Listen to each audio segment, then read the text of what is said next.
Assalamualaikum warahmatullahi wabarakatuh. Alhamdulillahi rabbil alamin.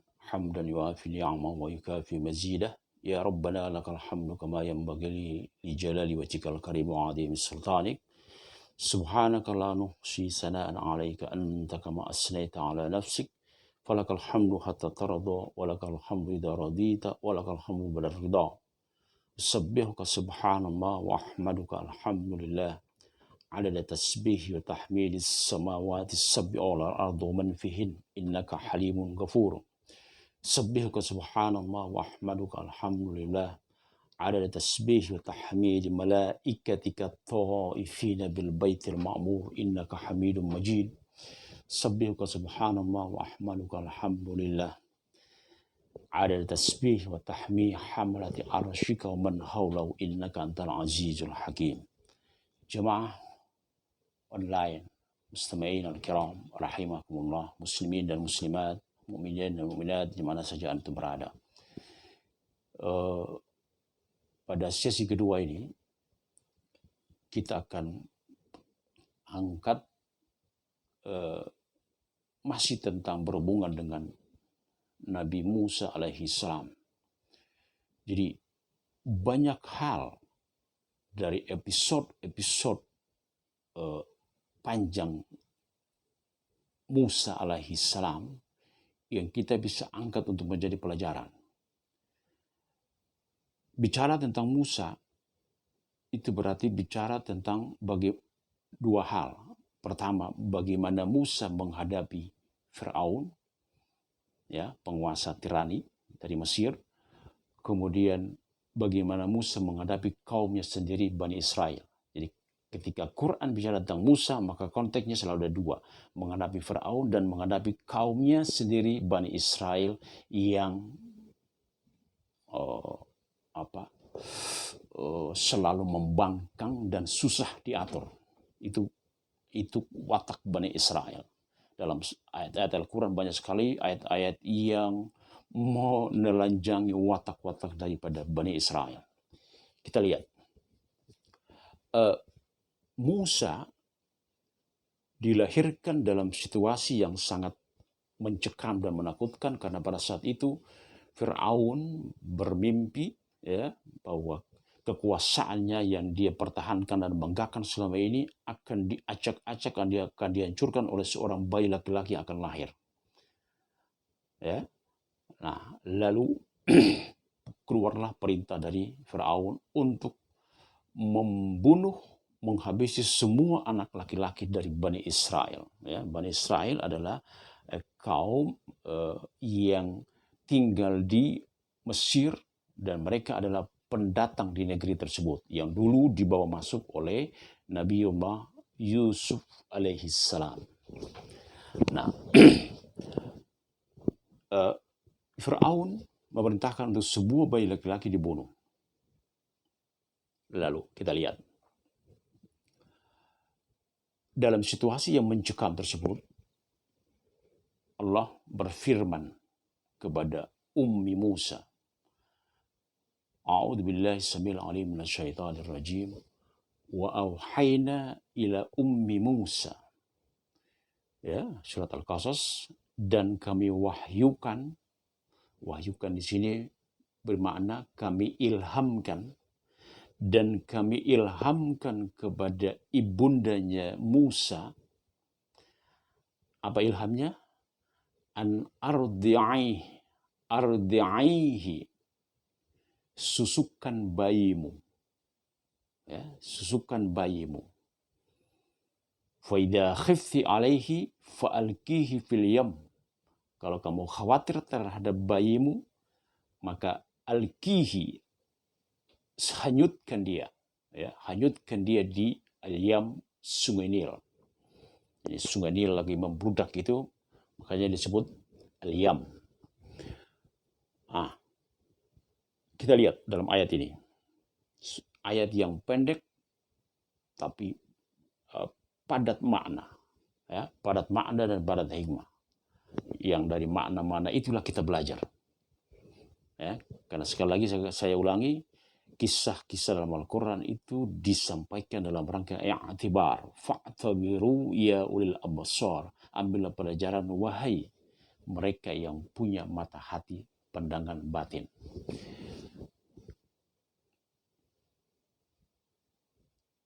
Dua perintah. Susupkan dia, ardi'ai.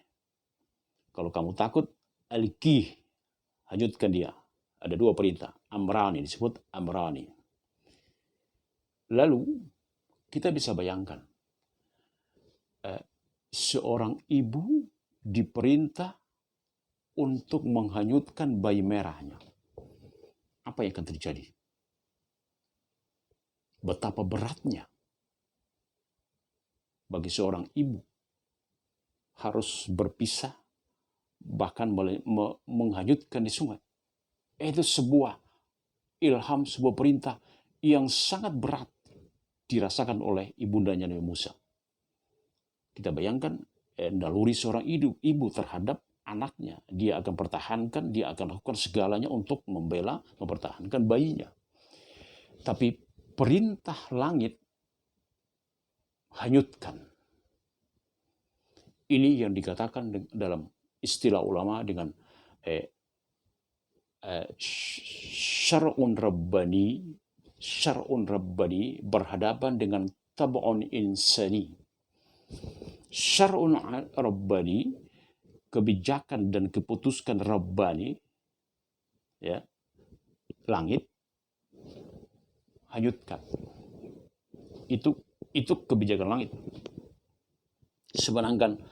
Sementara tab'un insani, naluri sebagai manusia, apalagi seorang ibu terhadap bayinya, dia akan keep mempertahankan anak itu, apapun bagaimanapun caranya. Tapi perintah dari langit hanyutkan. Nah, sini kita lihat bagaimana peperangan, ya, peperang antara perintah Allah dan naluri dia sebagai seorang ibu. Apa yang terjadi? Apa yang dimenangkan? Perhatikan. Jadi ada dua perintah, susukan, hanyutkan. Kemudian ada dua larangan dalam ayat ini. Wala takhafi wala tahzani. Jadi untuk menjawab kerisauan dan kegelisahan ibundanya Musa berpisah dengan bayi merahnya, Allah sampaikan dua larangan. La takhafi wa la tahzani. Kamu jangan takut dan jangan bersedih. Jangan takut terhadap hal-hal yang buruk yang mungkin akan menimpa bayimu ini. Wa la tahzani, dan jangan bersedih karena berpisah dengan bayimu. Ada dua larangan. Nah, karena ibunda Nabi Musa itu akhirnya memenangkan syar'un rabbani, kebijakan langit, yaitu hanyutkan. Dia menangkan itu, ilham itu dia menangkan, lalu dihanyutkan, dan dia berusaha untuk tidak takut dan tidak bersedih, ya, tidak takut dan tidak sedih. Apa yang didapat? Kita lihat dua hal berikutnya. Dua hal berikutnya merupakan bonus terhadap keputusan ibunda Musa memenangkan syar'un rabbani, kebijakan perintah langit. Hanyutkan. Apa bonusnya? Bonusnya adalah dua. Inna radduhu ilaiki, sesungguhnya kami, kata Allah. Allah menggunakan kata kami karena Allah libatkan yang lain dalam action itu. Allah libatkan yang lain. Allah tidak katakan aku, ini tidak, tapi inna. Pertama, untuk menggambarkan kebesaran dan kekuasaan Allah, kami. Yang kedua, karena dalam action itu, episode itu, ada pihak-pihak lain yang Allah libatkan. Di antaranya saudaranya Musa, saudara perempuannya, kemudian juga istri Firaun. Lalu, inna radduhu ilaiki, sesungguhnya kami akan kembalikan dia kepadamu lagi. Ya, jadi itu tasbih, ya, penguatan, ya, motivasi, ya, penguatan Allah secara rohani kepada ibunda Nabi Musa, bahwa kami akan kembalikan dia lagi kepadamu. Dan itu terbukti ketika nanti Musa mendarat nggak jauh-jauh di istananya Firaun, kemudian dia dipungut oleh istrinya Firaun, ya.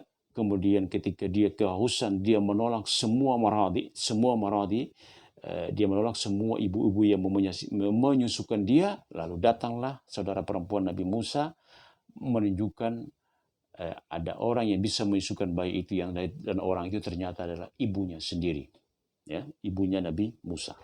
Jadi inna raduhu ilaiki, sesungguhnya kami akan kembalikan dia lagi kepadamu. Bonus kedua adalah, ini yang paling mulia, apa itu? Waja'aluhu minal mursalin, dan kami akan jadikan dia, angkat dia Musa, bayi merahmu itu, minal mursalin, termasuk dalam barisan panjang para rasul, para nabi dan rasul. Mursalin itu mereka yang diutus, yaitu rasul, ya, namanya rusul atau mursalun. Nah, jadi jamaah rahimakumullah, dalam ayat yang pendek ini kita temukan ada amrani, dua perintah, nahyani, dua larangan, dan bisyaratani, dua bonus, dua berita gembira. Amrani, dua perintah, susukan, hanyutkan. Dua nahyani, dua larangan, jangan takut, jangan sedih. Bisyaratani, dua berita gembira, kami akan kembalikan dia kepadamu, dan akan kami jadikan dia seorang rasul yang besar. Bahkan Musa digelari dengan kalimullah alaihi salam. Cuma sekali lagi, kalau kita lebih ta'ammuk, lebih memperdalam, yang kita tangkap dalam kisah ini adalah bagaimana solusi yang ditawarkan langit, ya, dalam kisah ini itu bertentangan dengan real keadaan yang kita rasakan. Musa lahir ketika Firaun lagi membabi buta, sesuatu yang menakutkan, mencekam. Secara naluri berarti orang akan melindungi bayinya dengan cara apa saja, ya, itu situasinya. Tapi syar'un rabbani, kebijakan langit, memberikan solusi. Kalau kamu ingin masalahmu teratasi, lakukan sesuatu yang bertentangan dengan realnya dia. Situasi yang menakutkan. Ini malah disuruh lepas. Bukan saja dilepas, dihanyutkan lagi. Bagaimana keselamatan dia? Jadi ini mengandung pengertian, mengandung pelajaran bahwa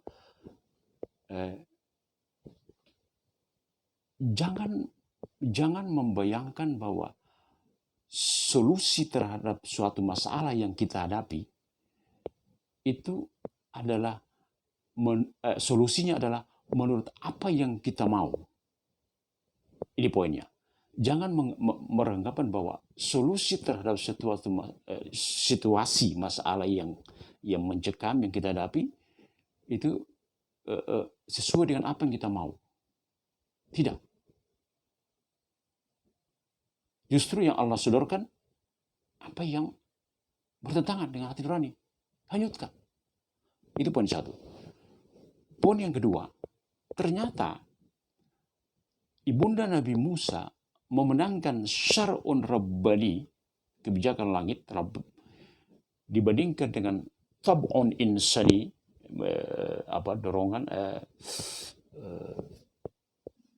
bagaimana rasa seorang ibu terhadap anaknya, itu tab'un insani, ya, naluri insaninya, kemanusiaannya dia, apalagi dia seorang ibu. Dia menangkan syar'un rabbani, mengalahkan tab'un insani. Di sana ada pembelajaran dan sekaligus secara halus penegasan. Kalian kaum mukminin dan mukminat secara umum. Jika mengikuti apa yang Allah mau, maka semua masalahmu akan teratasi. Allah berfirman dalam sebuah hadis kursi, Ya Daud, anta turid wa ana urid. Kata Allah kepada Daud, Ya Daud, wahai Daud, anta turid wa ana urid. Kamu punya mau, aku juga punya mau. Wahai Daud, kamu punya mau, aku punya mau.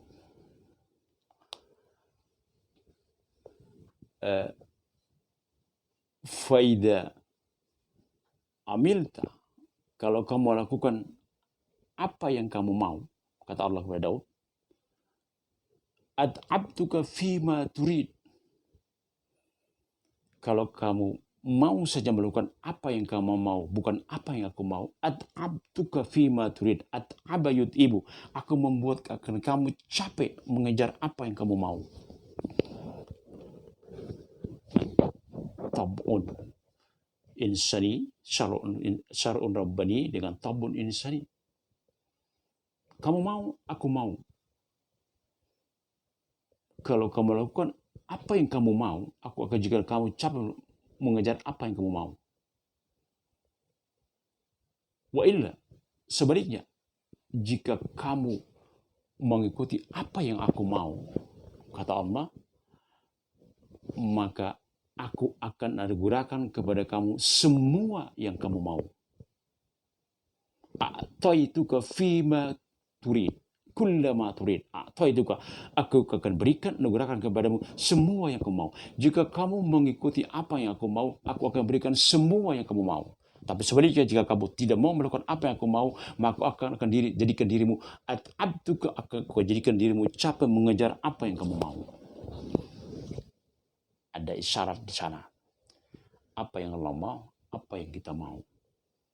Dan apa yang Allah mau itu, ini yang harus kita garis bawahi, mustahil apa yang Allah mau itu dalam rangka untuk menjebloskan kita dalam kesusahan, dalam kecelakaan, dalam hal-hal yang membahayakan, dalam hal-hal yang mengancam jiwa dan seterusnya. Tidak akan terjadi, itu mustahil. Allah tidak punya kepentingan. Allah tidak punya kepentingan untuk menzalimi seseorang. Tidak, dia maha kaya, maha segalanya. Nah, persoalannya adalah keterbatasan kita untuk bisa memahami apa yang dia mau dan tidak ngotot dengan apa yang kita mau. Allah akan berikan apa yang kamu mau pada waktu yang dia mau dan dengan cara yang dia mau. Allah tidak akan berikan apa yang kamu mau yang sesungguhnya dengan cara yang kamu mau dan dalam waktu yang kamu mau. So, biarkan maunya Allah, madin fiya qada, adlun fiya qada'uka, madin fiya qada'u, adlun fiya hukmuka. Ya, dalam hadis itu kan dikatakan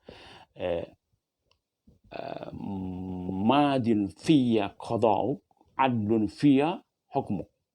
Jadi berlaku atasku semua keputusanmu dan berlaku padaku semua keadilan. Demikian jamaah menjelang subuh rahimahumullah, mudah-mudahan bermanfaat untuk kita ambil yang tibar. Benar dari Allah, salah dari diri kami. Kita tutup dengan kafaratul majlis. Subhanakallahumma bihamdik, asyhadu an la ilaha illa anta, astaghfiruka wa atubu ilaik. Assalamualaikum warahmatullahi wabarakatuh.